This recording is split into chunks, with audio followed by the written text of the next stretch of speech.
Assalamualaikum warahmatullahi wabarakatuh. Bismillah, alhamdulillah, assalatu wassalamu ala rasulillah, amma ba'du.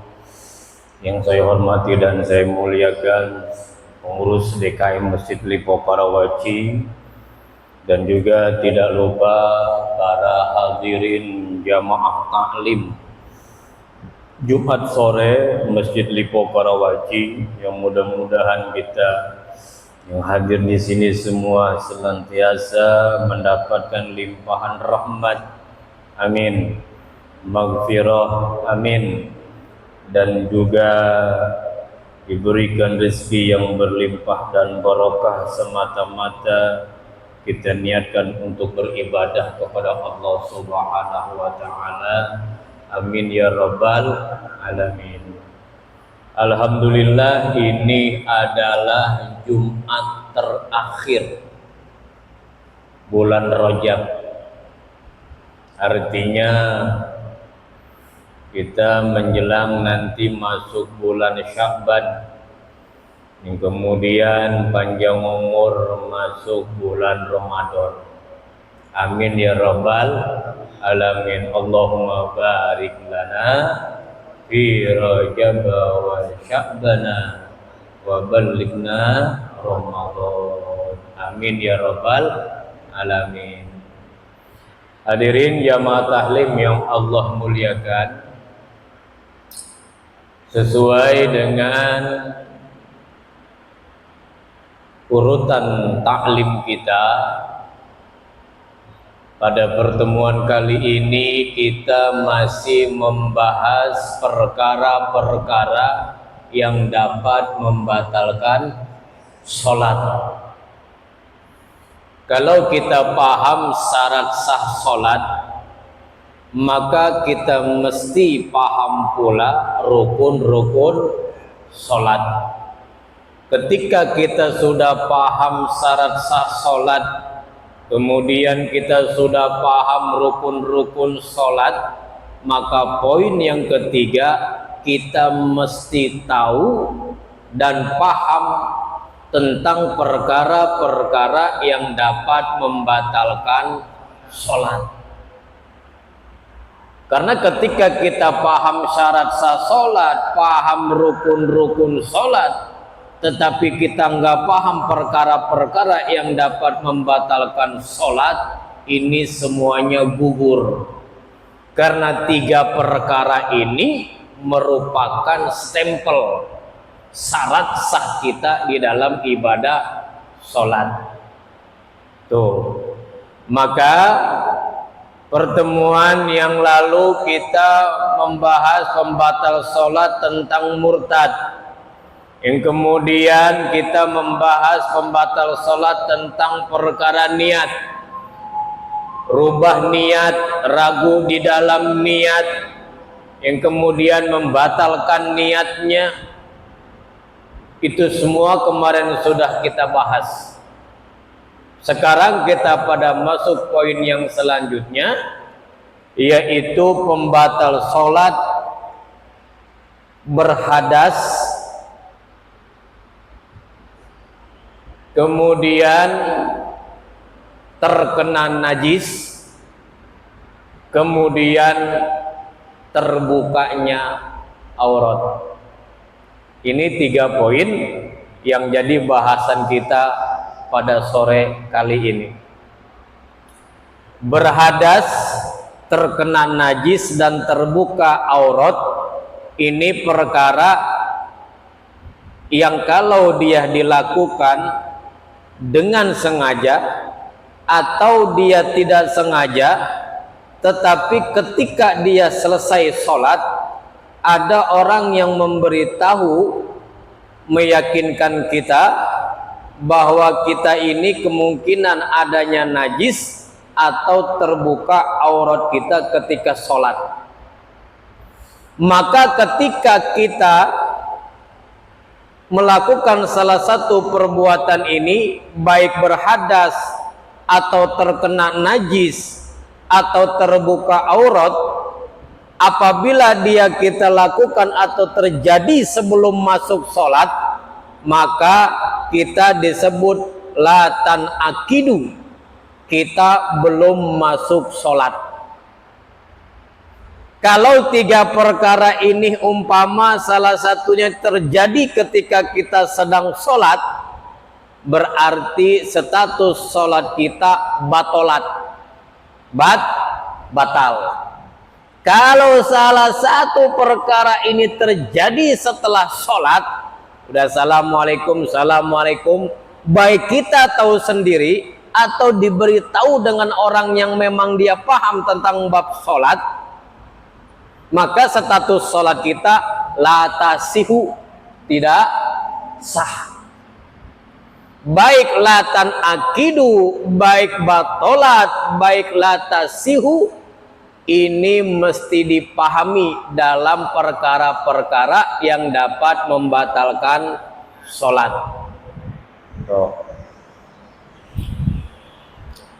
Jadi sholat kita itu bisa batal dengan tiga perkara ini. Satu, hadas. Dua, najis. Tiga, aurat. Hadas, berhadas. Najis, ada atau terkena najis.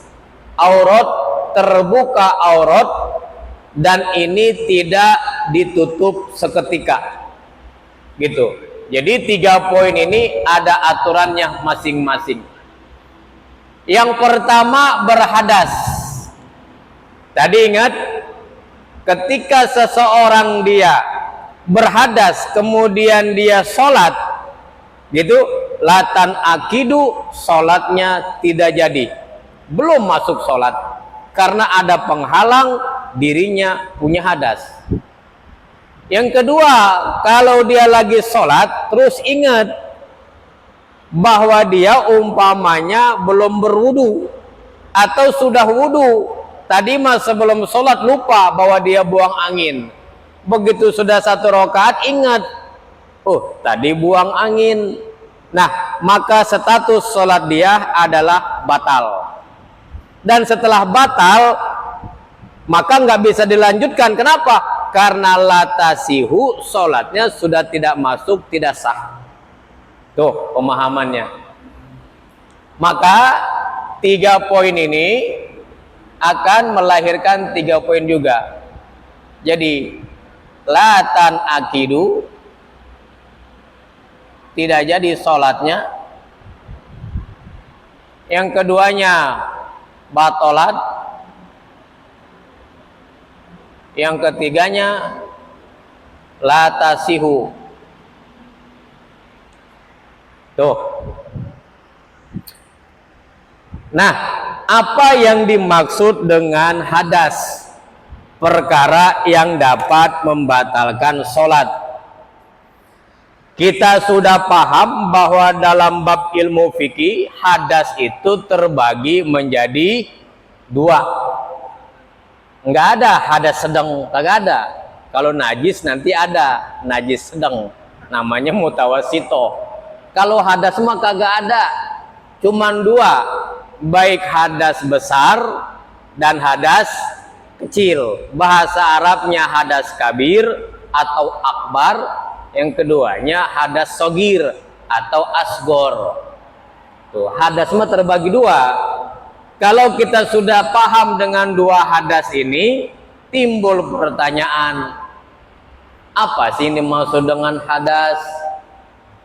Hadas itu kalau secara makna bahasa artinya baru. Artinya baru, perkara yang baru. Tapi kalau hadas ditarik kepada ilmu fikih mah adalah perkara yang dianggap oleh agama merupakan kotoran. Cuman hadas ini kategori kotoran yang termasuk kotoran non material. Hadas ini sifatnya abstrak. Dia tidak bisa nampak dari warna, dia tidak bisa disentuh dari bentuk dan dia tidak bisa dipanca indera, itu hadas. Tapi agama menghukuminya itu salah satu penghalang daripada sahnya ibadah sholat.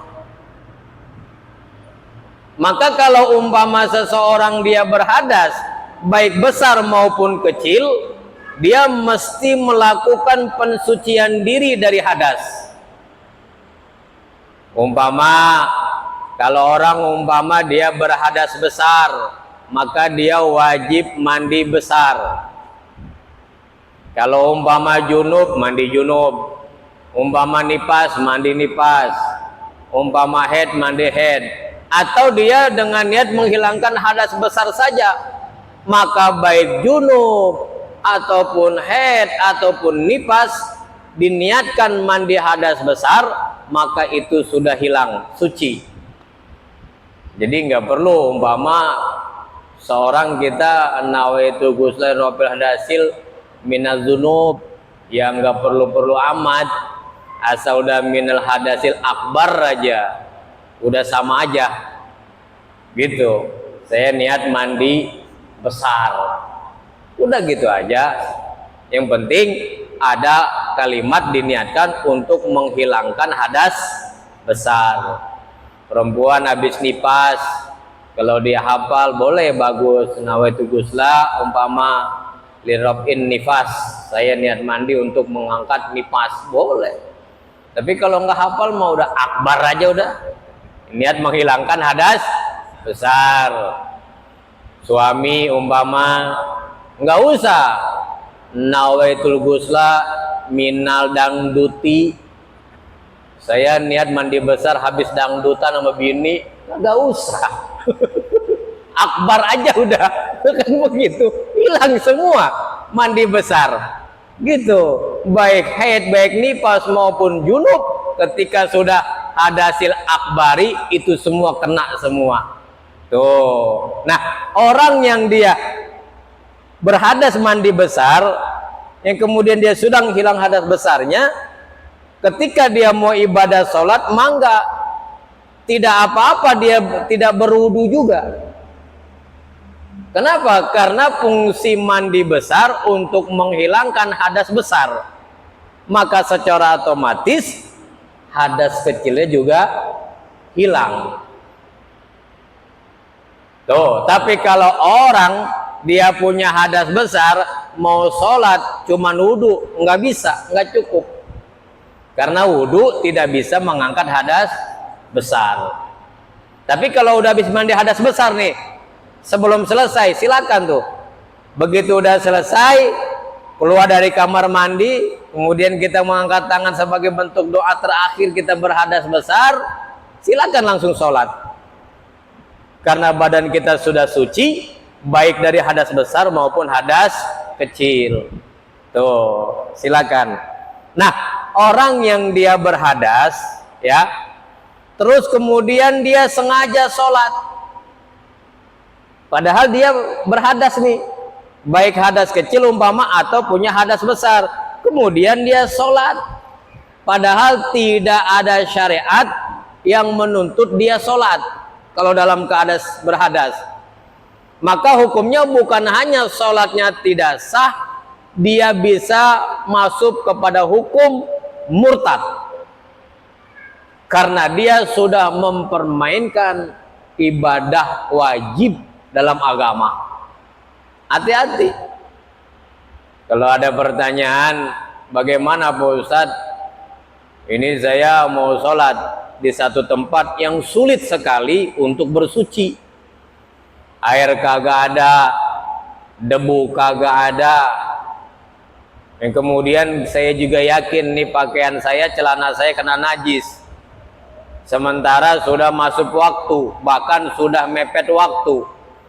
Maka ikhtiar pertama gambaran seperti itu dalam fikih namanya faqdit tahurain, tidak adanya dua alat bersuci, baik air maupun tanah atau debu. Silakan sholat, sholatnya sebagai lil hurmatil wakti, untuk menghormat waktu. Dan sholat lihurmatil wakti itu belum dianggap gugur kewajiban sholat. Artinya apa? Ketika nanti kita sudah berada di tempat lain yang kita ada alat dua suci, kalau umpama ada air kita wudhu dengan air, atau umpama debu kita bisa dengan debu, maka kita wajib mengulangi sholatnya lagi.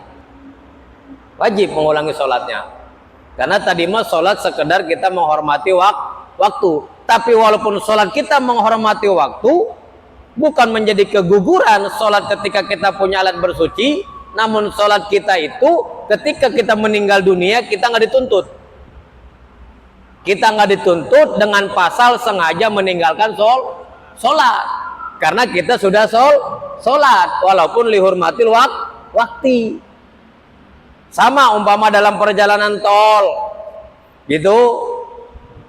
Kita yakin di rest area ada air. Ini waktu maghrib. Mepet banget maghrib, mau turun umpama di samping tol nggak ada air kecuali ke rest area. Tapi kita yakin nih mobil sampai ke area area sebelum waktu masuk isya. Maka ketika di perjalanan itu kita wajib azam bahwa saya akan mengerjakan sholat pada waktunya. Artinya apa? Pada waktu dibolehkannya sholat yang statusnya masih adaan. Pas begitu na'udzubillah min dzalik, bukan kita layak orang lain, kecelakaan di tol. Nah, baru itu rest area kelihatan. Ternyata mau supirnya ngantuk, ngoleng. Kecelakaan, kita ninggal. Kalau sudah mengajam itu, kita tidak dituntut sebagai orang yang sengaja meninggalkan sholat. Kita dong ngajam, tapi takdir mendahului. Tuh, itu manfaatnya ulama mengasih ilmu azam. Tuh. Jadi kalau niat mah langsung niat dikerjakan, kalau azamah niat cuman ta'akhara piluhu, mengakhirkan pekerjaannya. Artinya tidak langsung dikerjakan, itu namanya azam. Nah, orang yang berhadas ini kalau dia baik punya hadas kecil maupun hadas besar, ya, itu dia haram melakukan sholat. Kalau kondisi padahal dia ada fasilitas untuk bersuci, nggak boleh. Bahkan kalau sengaja dia sholat, dia tahu dia berhadas, maka hukumnya murtad, kufur. Karena dia termasuk mempermainkan ibadah sholat. Hati-hati. Tuh, contoh kalau umpama kayak contohnya latan akidu nggak jadi tuh. Dia lupa kalau dia sedang berhadas, sholat aja Allah, pas begitu Allah belum bar hadas poho can wudu latan akidu. Tapi kalau sudah Allahu Akbar Bismillahirrahmanirrahim Alhamdulillahirabbil alamin, ingat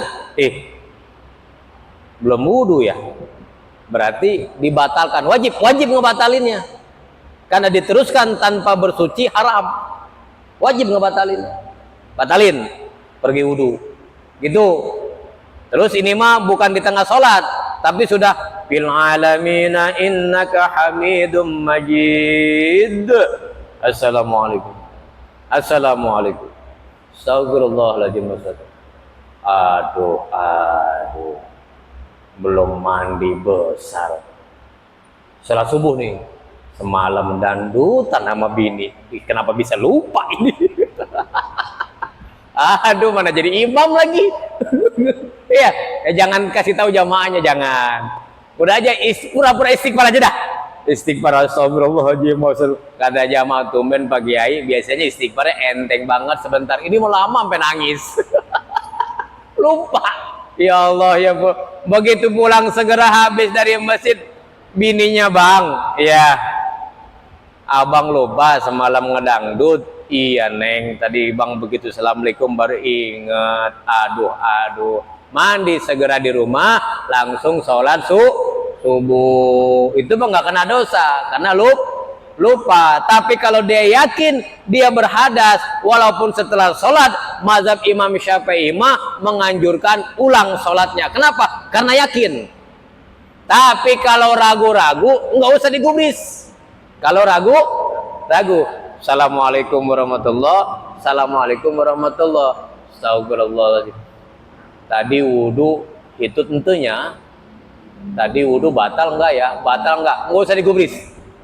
Itu mah allazi yuwaswisu fi sudurin rinas. Tapi kalau yakin 100% gitu, mazhab Imam Syafi'i mah dianjurkan ulang ibadahnya. Kenapa? Keyakinan telah datang. Tuh, kalau ragu mah nggak usah digubris. Assalamualaikum, assalamualaikum. Mandi besar belum ya? Mandi besar nggak usah digubris. Berarti sah sholatnya kalau ragu. Tuh, jadi, nah hadas besar kalau junub akbar mensucikannya dengan mandi. Kalau hadas kecil mensucikannya dengan berwudu. Bila tidak ada fasilitas air untuk berwudu dengan tayamum. Tuh. Nah, terus yang selanjutnya ada yang namanya hadas, ada yang namanya najis. Najis kotoran, dia sebalik dari hadas. Kalau hadas mah kotoran yang dia non material, bentuknya abstrak. Sedangkan najis dia adalah kotoran yang bentuknya material dan dia bisa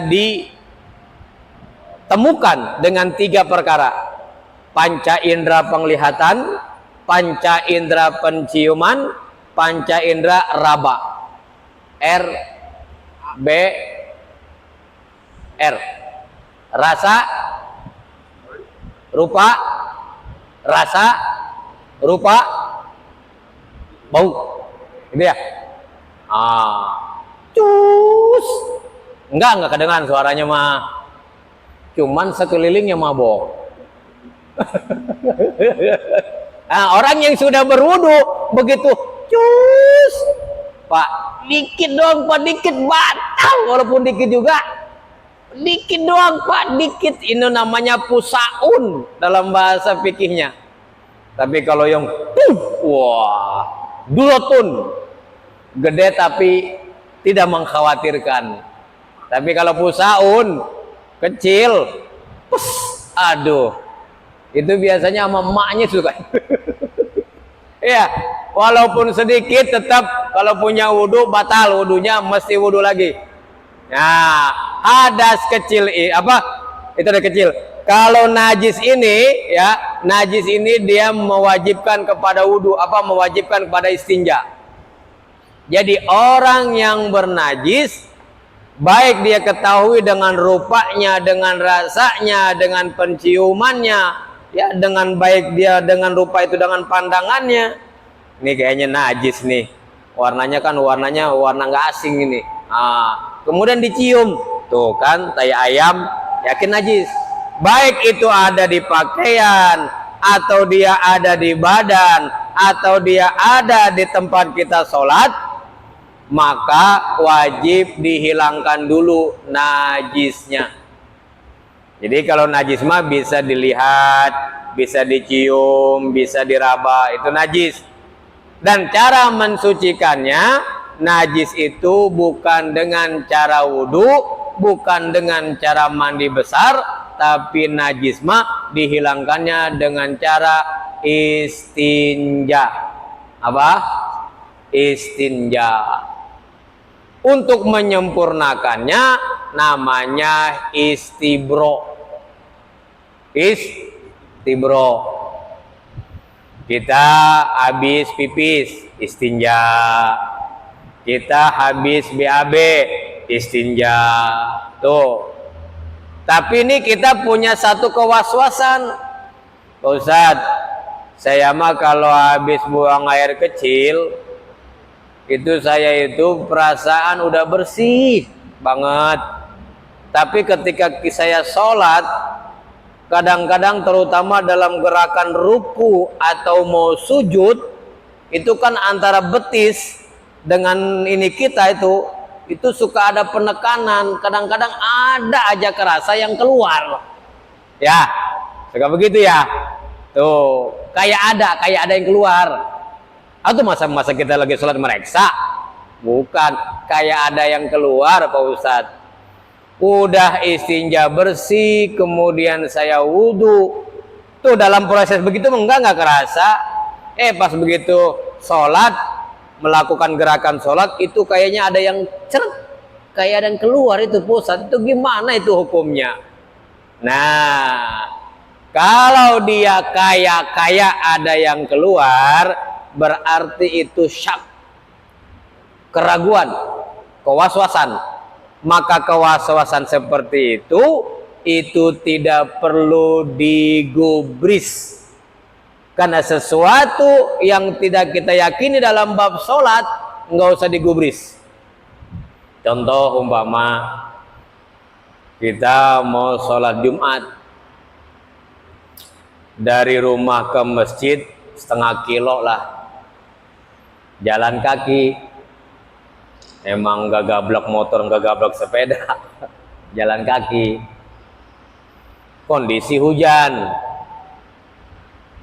antara jalan masjid sama rumah kita itu kan suka ada selokan-selokan air yang meluber. Kita jalan, airnya udah hampir semata kaki, kita percepat jalan, suka ada yang ngecret ke sarung atau ke celana. Kalau umpama kita meyakini bahwa nih air-air yang terkena selama kita jalan ke masjid bukan air najis, kotor mah kotor, tapi kita meyakini bukan najis, lanjutkan ke masjid sholat, begitu aja. Tergantung prasangka kita nih. Tapi kalau umpama kita yakin, aduh ini mah kayaknya air got meluap, karena air yang saya lewat ini butek banget. Air got dari rumah kan tahu sendiri, ada air kencingnya, ada umpamanya BAB-nya, umpama timbul keyakinan, yakin ini mah membawa najis air itu. Maka kita wajib, kalau umpama kita yakin itu, nanti nyampe ke masjid nggak usah sholat dulu, masuk ke kamar mandi. Mana bagian yang kira-kira kena najis, cuci di situ, nggak usah pulang lagi, ketinggalan Jumatannya. Emang udah males Jumatan, kena najis juga lagi. Lanjutin, masuk ke kamar mandi. Pan wudu mah punya, yang dikhawatirkan, yang yakin dia kena najis, sarungnya. Masuk ke kamar mandi, buka tuh sarung, mana bagian yang kira-kira yakin kena air najis, tinggal dicuci sama dia, dicuci, diperes biar kenceng, digibrikin tuh di dalam kamar mandi, gebruk, pakai, masuk, naik sholat Jumat, begitu. Kenapa yakin? Tahu ilmunya. Enak kita tahu ilmunya ibadah mah. Tuh, jadi jangan nggak usah pulang lagi. Orang hujannya kagak berhenti, atau pulang balik dia kagak punya masjid. Begitu. Tapi kalau sekedar was-was, ragu, ini air najis bukan, kemungkinan bisa jadi, udah nggak usah digubris. Kain cukup angkat sedikit, yang penting tidak kelihatan aurat, langsung berangkat ke masjid, beres. Tuh, jadi najis ini dengan istinja. Maka orang yang tadi dia punya kekhawatiran adanya suka cerat di dalam sholatnya, gitu, kekhawatiran, jangan digubris, lanjutkan sholat. Terus begitu dia mau melaksanakan sholat selanjutnya, umpama tadi zuhur nih, kemudian asar. Nah, maka sebelum masuk waktu asar, karena tadi ingat dia ketika sholat itu suka ceracet, kerasa keluar, maka coba di situ Anda melakukan gerakan-gerakan seperti sholat. Sebelum sholat asar tuh, Anda seperti ruku, kemudian duduk, ruku, kerasa keluar nih, periksa langsung. Begitu diperiksa, aman, aman kering, aman tuh kering. Berarti tadi itu alladzi yuwaswisu fi sudurin-nas itu aman kering. Ini mah begitu diperiksa, ya ngelai, dicolek, ada tuh air.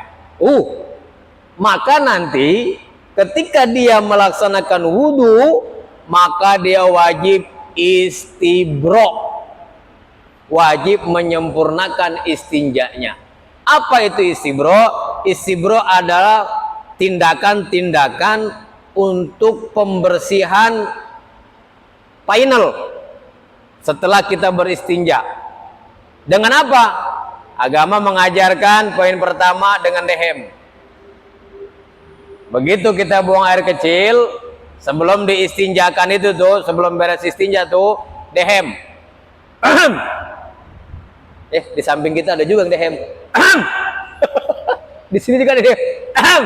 Wah, ini orang ngaji semua nih. Tiga kamar. Ya 3 kali cukup lah. 3 kali cukup. Kenapa didehemin? Supaya sisa kencing keluar semua. Itu namanya istibro tuh. Wajib bagi orang yang tatkala dia selalu mengalami kewaswasan dalam sholat karena ada yang seret. Wajib istibro itu. Apalagi pakai dehem kayaknya belum keluar juga ini. Urut. Jangan ketawa, bener ini mah. Urut. Punya sendiri, jangan punya yang lain. Urut. Jangan kencing berdua main urutan. Urut istinja. Kalau dehem nggak yakin keluar, diurut pelan-pelan, jangan mengis. Urut gitu. Sambil dehemin diurut. Itu suka keluar, Pak. Apalagi orang yang memang punya prostat yang bermasalah, itu suka keluar. Diurut. Nah, urut tuh. Ya, diurut. Diurut enggak ini juga. Ya, sedikit gaplok lah ya. Sedikit gaplokin. Sentil ya. Peletak. Pelan-pelan. Copot repot. Peletak pelan-pelan. Udah yakin beres? Udah nggak ada yang sisa nih. Baru istinja dengan sempurna, baru masuk melaksanakan sholat. Ada kewaswasan seperti itu, umpama kayak keluar lagi, udah di luar tanggung jawab agama. Karena kita sudah melaksanakan seluruh aktivitas kesempurnaan istinja. Nggak usah khawatir, itu pasti godaan dari setan. Gitu. Nah, terus yang selanjutnya adalah najis. Seperti tadi, kita harus juga tahu ya, najis itu ada yang memang terbawa dari awal, ada yang memang dia sifatnya baru, jatuh. Allahu Akbar, bismillahirrahmanirrahim, alhamdulillah. Truk, cerot umpama cicak jatuh di tangan. Kalau cicak itu nya jatuh di tangan, lihat 2 sifat nya. Kalau dia basah, batalin sholatnya. Karena yang basah itu tidak bisa dibuang. Tapi kalau dia kering, ya kering, langsung dibuang, sentil aja, peletak, lanjutkan sholatnya. Gitu. Jadi lihat najisnya, basah apa kering. Tuh. Terus kalau umpama najisnya itu kita nggak tahu bahwa kita bawa najis, tapi ada orang yang ngasih tahu. Ada orang yang ngasih tahu. Maka orang yang melihat seseorang membawa najis, maka orang yang melihat itu wajib memberitahu seperti wajibnya si yang sholat membatalkan sholat karena najis. Paham kagak? Saya rasa kagak paham. Emas sholat asar sendiri sholat. Pak Badri baru wudu masuk sholat. Kata Pak Badri, emas sudah sholat, udah masuk sholat. Kata Pak Badri di celananya nih, ini kayaknya tai ayam ini. Dilihat Pak Badri, gitu, kayak tai ayam rasanya. Nah, kalau Pak Badri yakin ini beliau sedang sholat ada najisnya di celananya, Pak Badri wajib ngasih tahu, hukumnya wajib. Seperti wajibnya dia membatalkan sholat karena bernajis. Wajib ngasih tahu, jangan diantep, kasihan. Bodoh amat, emang dia musuh gua semua. Kasih tahu. Dan yang dikasih tahu itu pun harus yakin. Kalau belum yakin jangan dikasih tahu. Kata dia, mana gue tinggal salam doang. Dibatalin. Ternyata bukan tai ayam, coklat tadi ngedudukin coklat. Oh ya, jangan, yakin dulu ini najis. Atau umpama terbuka aurat. Kalau umpama orang itu dia celananya bolongnya pas aurat, nampak kulitnya, batal sholatnya. Yang dari belakang karena dia tahu terbuka aurat, wajib ngasih tahu, Mas, batalin sholatnya, celana bolong. auratnya kelihatan, wajib dikasih tahu. Tuh, wajib ngasih taunya itu. Kenapa? Karena dia tahu paham bahwa orang yang sholat terbuka aurat hukumnya tidak sah. Kasihan dia. Gitu. Jangan udah selesai baru kasih tahu, jangan. Gitu, jengkel dia. Orang mah tadi waktu 1 rakaat belum mah. Udah selama mana johor lagi 4 rakaat. Sama dengan orang sholat salah kiblat, wajib dikasih tahu. Jangan diantap sampai selesai. Ada tamu datang ke masjid kita. Emang masjidnya tingkat. Di bawah nggak ada mihrab, mihrab di atas. Emang DKM rada geblek, nggak dikasih tanda kiblat kemana. Ruangannya segi 4. Emang ruangan umum. Tamu datang buru-buru, main Allahu Akbar aja tuh tamu. Allahu Akbar. Itu di masjid saya pernah terjadi. Itu gimana? Kita yang tahu dia salah kiblat wajib ngasih tahu. Dan kalau perkara salah kiblat itu nggak wajib dibatalin. Kenapa? Karena salah kiblat mah bisa diputer arah kiblatnya. Nanti ada pembahasannya. Karena ketika perubahan arah kiblat dari Masjidil Aqsa di Palestina, Baitul Muqaddas ke Baitullah di Mekah, ya, itu Nabi berputar 180 derajat sedang memimpin sholat dengan jamaah. Nabi kalau sholat pada waktu kiblat ke Baitul Muqaddas, itu Nabi kalau sholat sering ngeliat ke langit. Kenapa? Karena Nabi rindu kiblatnya dikembalikan ke Ka'bah. Quran itu, bukan lagi hadis.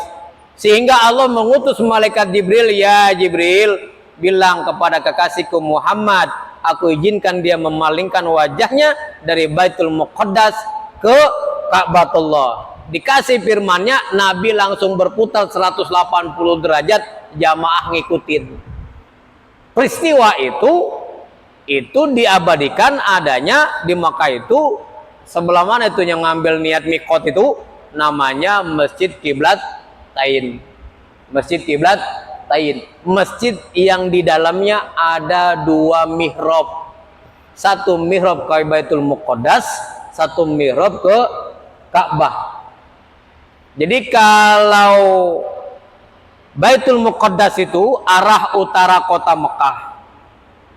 Tuh. Sedangkan kalau Baitullah itu arah selatan kota Madinah. Tuh, Nabi sholatnya di Madinah. Maka 180 derajat tuh muternya. Itu boleh. Jadi kalau ada orang salah kiblat, kita wajib memberitahu dia, itu jangan dibatalin sholatnya. Kita pegang badannya, kita puter. Umpama kiblat ke sana, dia sholat ke sana, kita nih tahu bahwa dia salah kiblat. Jangan ditepok, jangan woi, salah kiblat, batal. Jangan. Salah kiblat mah, ya, langsung badannya kita puter, badan dia nih, kita puter ke sana. Tuh.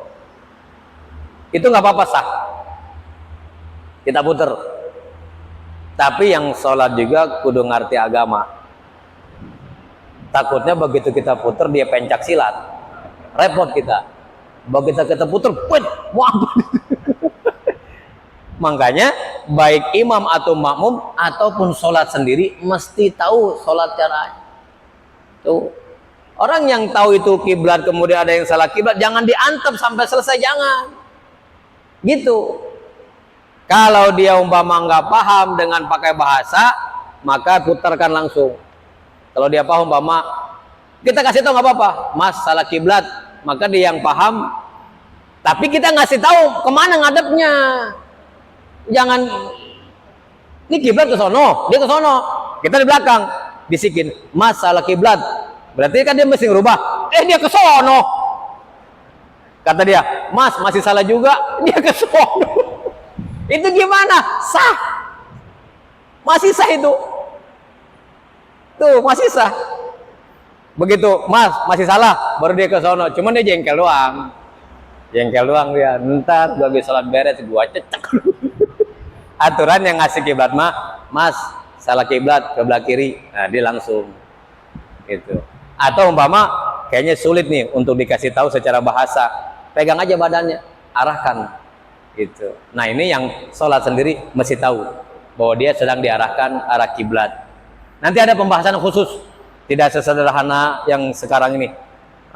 Jadi baik berhadas ataupun terkena najis, kalau berhadas kecil ataupun besar dengan besar dengan mandi, kecil dengan wudhu atau tayamum.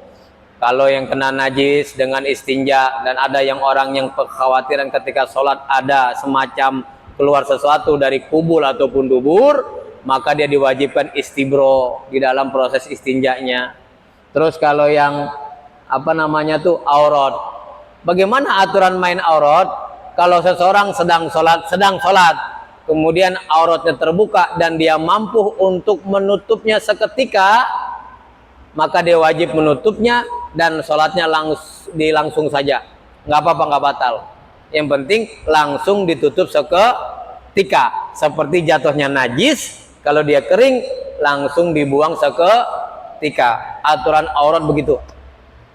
Aturan aurat ditutup seketika. Silakan lanjutkan. Umpama kita lagi sholat, terus kipas gede, kita pakai sarung, pas begitu sujud kena kipas, sarung ngedeber, nggak apa-apa, kita kita tutup, kita jepit, beres. Walaupun sebelumnya terkena angin, aurat kita kelihatan, tapi kita tutup langsung, nggak batal sholatnya. Tuh kalau bab aurat. Dan bab aurat mah itu adalah dari min haulil badani, dari sekeliling badan dan dari atas, itu aurat. Sekeliling badan dari atas.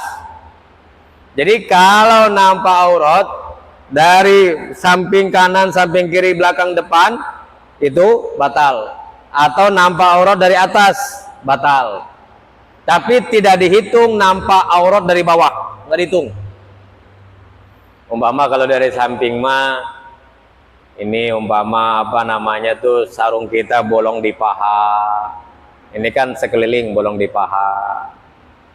Atau umpama pantat kita nih ya merolot, begitu ruku kelihatan mana burik mana hitam gitu ya, kelihatan tuh. Kalau dari atas, umpama laki-laki lah katakanlah pakai kaos oblongnya oblong udah belel lagi oblongnya ya. Terus kalau dia dari atas, ini oblong ini karena dia sifatnya tidak melekat di badan tapi longgar oblongnya, dari atas nampak aurat pusar kita, batal sholatnya. Hati-hati. Atau bukan pakai oblong, pakai dalaman oblong, tapi oblongnya oblong singlet segini. Enggak kencang. Pakai jaket umpama, tetap kalau dari atas nampak kulit pusar kita dari atas, batal sholatnya. Itu sama terbuka aurat. Tapi kalau dari bawah mah tidak dihitung oleh ilmu fikih. Orang sholat di lantai kacanya tebal, bisa kan dipakai injek ya sholat. Pakai sarung, pakai celana, cuman celananya di atas lutut, sholatnya di atas kaca. Orang dari bawah bisa lihat ya, bisa lihat tuh. Padahal mah masalah aurat mah ada yang lihat atau tidak ada yang lihat ya. Ukuran aurat mah adalah terbuka, bukan terlihat. Artinya apa? Artinya walaupun kita sholat di kamar sendiri, rumah sendiri, pakai gerbang sendiri, dimatiin lampunya popoekan, tapi kita sholatnya tidak menutup aurat, batal sholatnya. Walaupun tidak ada orang yang melihat, karena perkara aurat bukan terlihat atau tidak terlihat, tapi terbuka atau tidak terbuka masalah aurat. Tuh. Jadi orang di bawah tuh, itu orang tetap sah di bawah mah. Jadi ukuran aurat itulah sekeliling kita dan dari atas. Kenapa? Gharibun. Karena perkara seperti tadi itu jarang. Nah, fikih tidak memasukkan perkara-perkara yang boleh jadi enggak bikin enggak. Tapi kalau kemungkinan kita sholat ada orang di atas tingkat, itu mungkin enggak? Sering. Tapi kalau kita sholat di atas kaca kan itu sesuatu yang gorib, yang jarang terjadi. Nah, fikih enggak ngitung itu. Jadi aturan aurat di sekeliling badan kita dan dari atas. Dari bawah ada yang lihat kita umpama sholat di atas kaca kita, nampak dengkul kita auratnya, nampak paha kita auratnya, sah. Karena dari bawah fikih tidak menghitung termasuk aurat. Gitu. Nah, sampai di sini kira-kira ada yang mau ditanyakan? Monggo silakan. Sholat dalam perjalanan ada aturan main. Tatkala perjalanannya itu dibolehkan melakukan sholat jamaah atau qashar, atau jamaah dan qashar. Artinya ketika jarak yang kita tempuh itu kurang dari kadar yang ditentukan oleh hukum agama, maka kita tidak boleh ngambil rukhsah. Rukhsah itu keringanan, yaitu jamaah atau qashar. Tapi kalau perjalanan itu lebih, walaupun sekedar lebih 1 kilo 2 kilo, silakan ambil hukum itu. Ya kalau dalam agama kan ya 83 ke atas lah. Ya, 83 atau 85 kilo itu boleh ngambil rukhsah mengqashar atau menjama atau mengqashar dan menjama gitu. Karena itu boleh 3. Bila boleh kita hanya mengqashar saja, boleh kita hanya menjama saja, boleh kita ambil qashar dan jama. Rata-rata qashar dan jama, dikurangin rakaat, dikerjakan dalam satu waktu. Tuh. Nah, bagaimana status orang yang melakukan perjalanan yang sebagian mau nanti ajalah di jama, umpama jama takhir, yang sebagian lagi saya mau sholat di sini, adalah orang ada tempatnya, ada airnya. Dua perkara ini sah-sah saja. Sah-sah saja. Yang tidak ngambil rukhsah itu sah sholatnya. Sah sholatnya. Gitu. Mungkin dia sudah terbiasa as-sholatu ala waktiha. Sholatlah pada waktunya. Awas ini jangan salah menafsirkan hadis as-sholatu ala waktiha. Arti hadis ini bukan sholat tepat waktu. As-sholatu ala waktiha artinya adalah sholatlah kamu pada waktunya. Pada waktunya. Bukan mesti awal waktu, itu mah keabdolan. Gitu. Jadi sholatlah kamu pada waktunya. Kalau sholat zuhur atau waktu zuhur, sholat asar waktu asar. Disebut bukan as-sholatu ala waktiha, zuhur di waktu asar. Itu namanya bukan as-sholatu ala waktiha. Tuh. Tetapi kalau masalah awal waktu, pertengahan waktu, akhir waktu, itu mah babnya bab fadilah. Bab fadilah. Awal waktu gini fadilahnya, akhir waktu gini hukumannya, kan begitu. Nah, jadi orang yang dalam perjalanan silakan mau ngambil rukhsahnya jama qashar, silakan. Atau nggak ngambil lah, saya mau sholat aja di sini, orang ada fasilitas, ada air, ada tempat sholatnya, silakan. Terus bagaimana kalau umpama itu disodorkan kepada kita yang udah ngaji? Nah, kepada kita nih udah ngaji nih, disodorkan bab itu, disodorkan kepada kita. Mas, sampean mau ke Bandung, ya. Pas begitu dalam perjalanan umpama kereta, sampean berangkat jam berapa? Ya ini mau berangkat, ntar lagi Johor.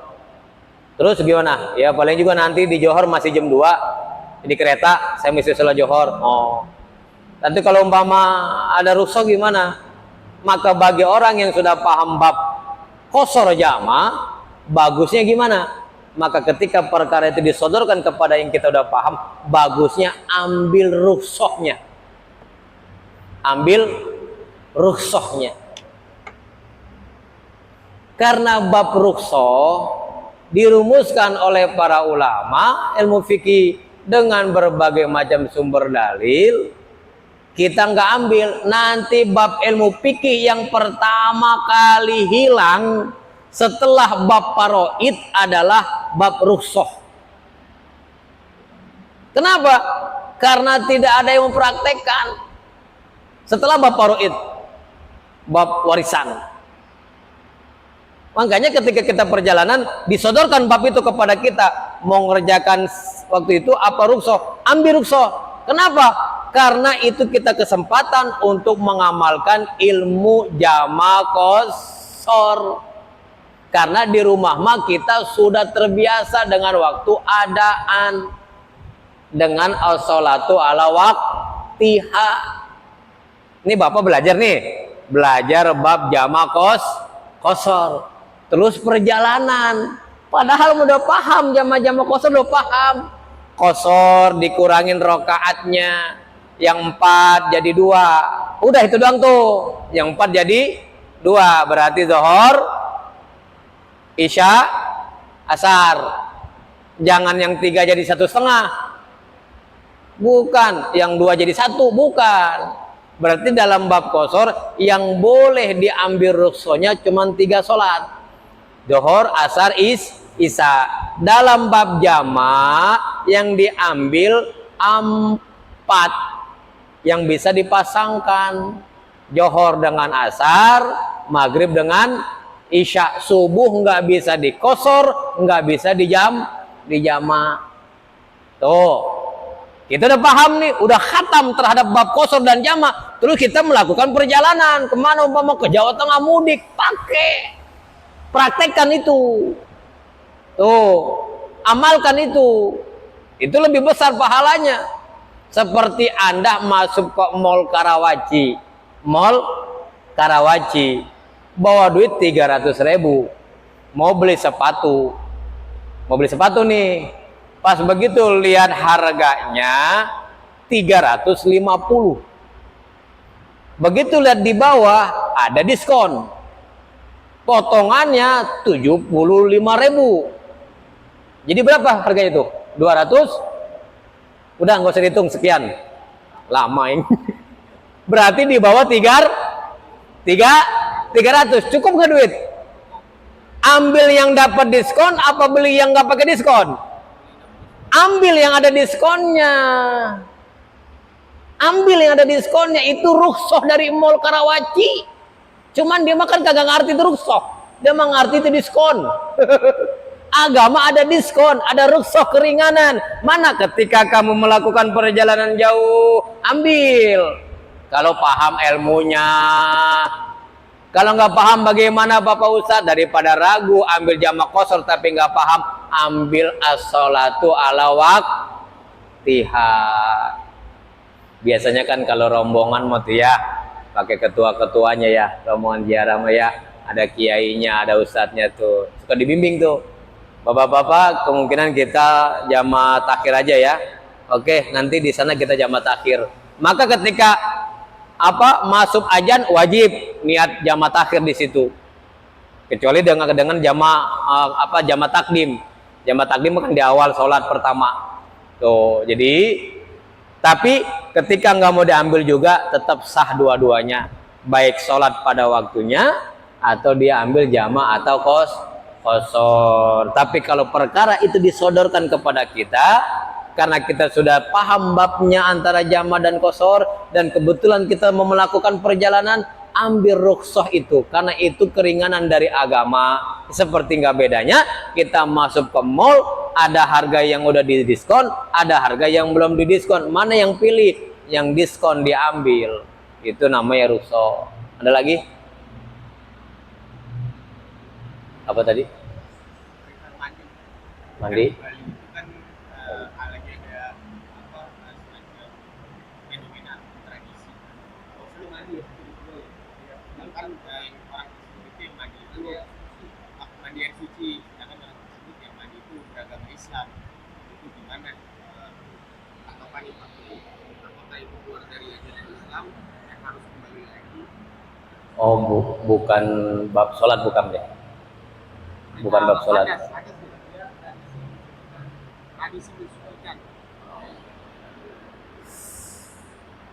Selama, jadi kaidahnya gampang saja ya. Kan kita itu dalam beragama itu kan ada 4 sumber hukum ya. Ya, ad-din, ada 4 sumber hukum: Al-Quran, Al-Hadis, kemudian ijma, kemudian qiyas. Nanti dalil-dalil ini ya, yang sifatnya qoti itu nggak bisa dikutak-atik Al-Quran. Kalau ada orang otaknya menyalahkan Quran, bukan Qurannya yang mesti ditelusuri. Karena Quran mah tidak ada istilah soheh, tidak ada istilah doib. Quran mah nggak ada. Yang ada istilah soheh, doib, maudu, mursal, itu bab hadis. Ini sekarang orang kadang-kadang keblinger. Ini Quran sudah tidak relevan lagi kepada zaman.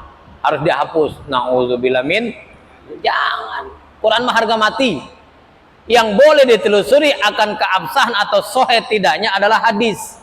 Kalau ada hadis umpama bertentangan dengan akal, bertentangan dengan hati nurani, kayaknya nggak gini nih, kita ragu, cuman belum ketemu nih hadis. Itu boleh ditelusuri karena hadis ada tingkatannya. Ada sahih, ada hasan, ada maudu. Ya, artinya begini. Kayak gini. Ini Al-Quran. Apa namanya tuh ininya? Nakli ya. Nakli itu kan Al-Quran. Terus ini akal. Terus ini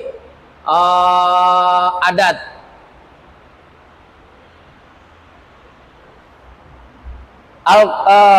Antara akal dengan Al-Quran bertentangan, maka akal ngalah, ambil Al-Quran.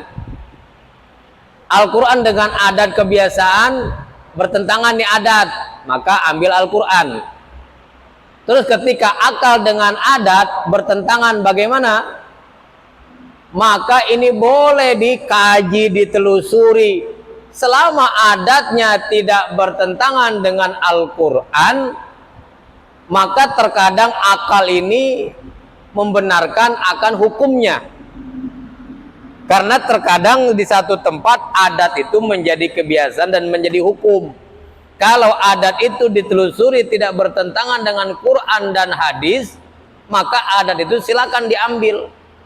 Tapi kalau ada indikasi-indikasi penyimpangan akidah yang dibungkus dengan ritual-ritual sehingga ada sifatnya syirik, menduakan Allah, maka tinggalkan, karena tidak ada adat-adat yang diambil oleh para ulama yang bertentangan dengan akidah, nggak ada. Contoh umpama kebiasaan, umpama di musola biasanya kalau malam Jumat yasinan, perintahnya ada, silakan yasinan.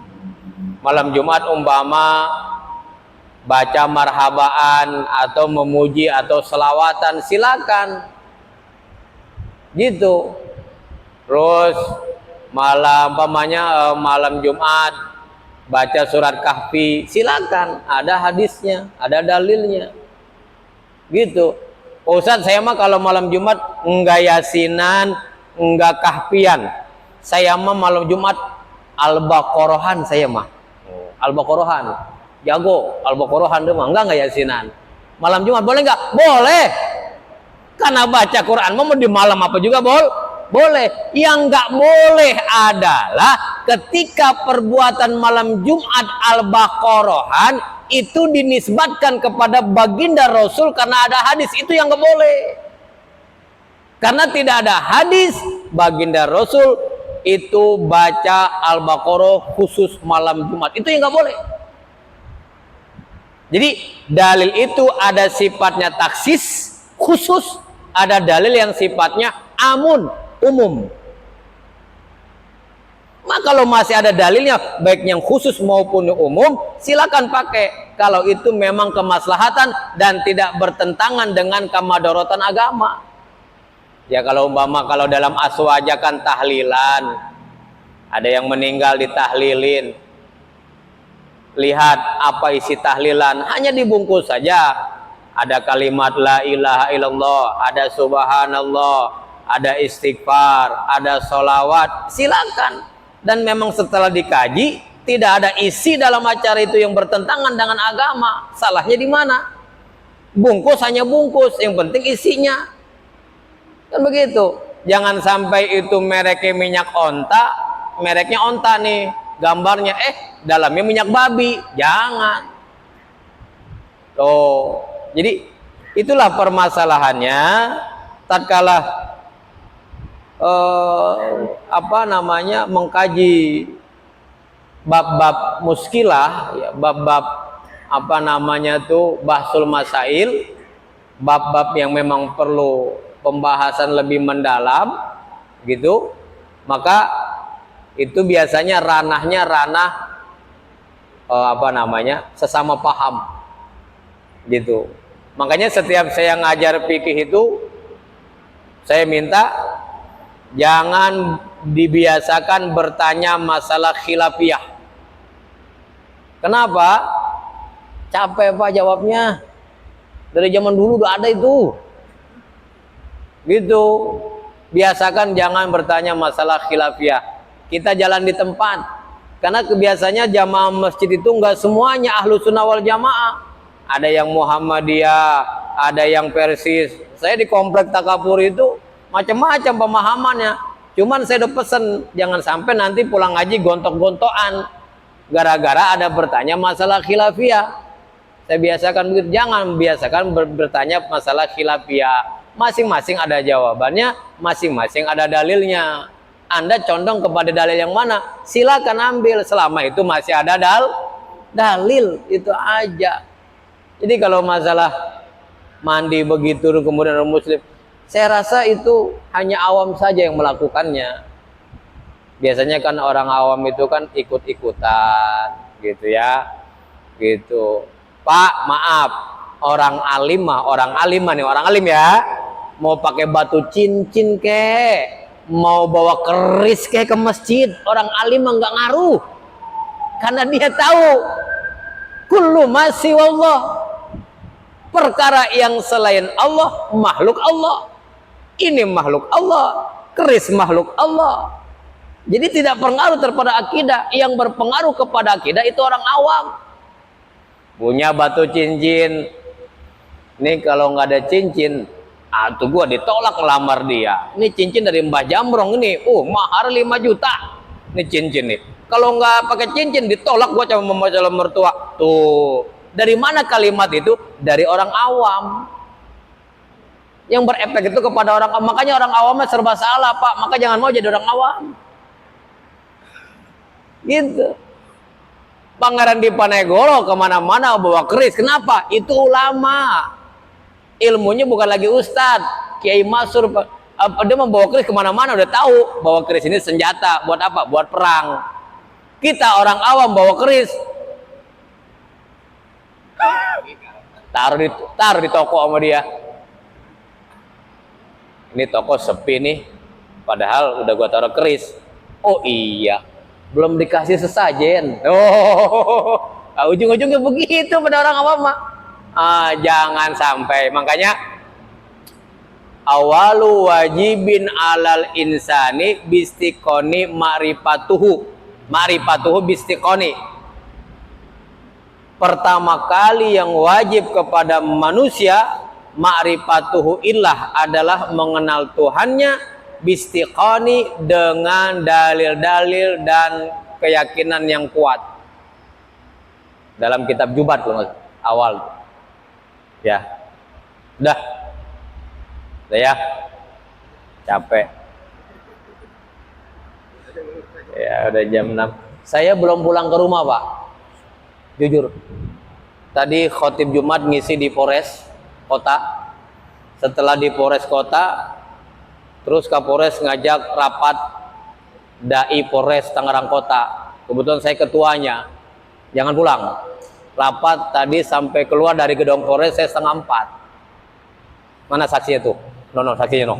Oh, Kang Warung no. Ini tukang warung nih. Saksinya, pan saya tadi begini. Lapar aing. Tutup. Mau mandi katanya. Belum makan saya, Pak. Ngopi udah 4 kali. Masuk nasi belum. Makanya begitu nyampe ada ini. Atau tadi kagak ngasoh. Langsung diembat. Habis ini pulang ke rumah, istirahat. Isya ada lagi. Besok ada lagi. Gitu. Itu saja taklim kita pada pertemuan kali ini. Mudah-mudahan ada manfaatnya. Amin ya rabbal alamin. Billahi taufiq wal hidayah. Assalamualaikum warahmatullahi wabarakatuh.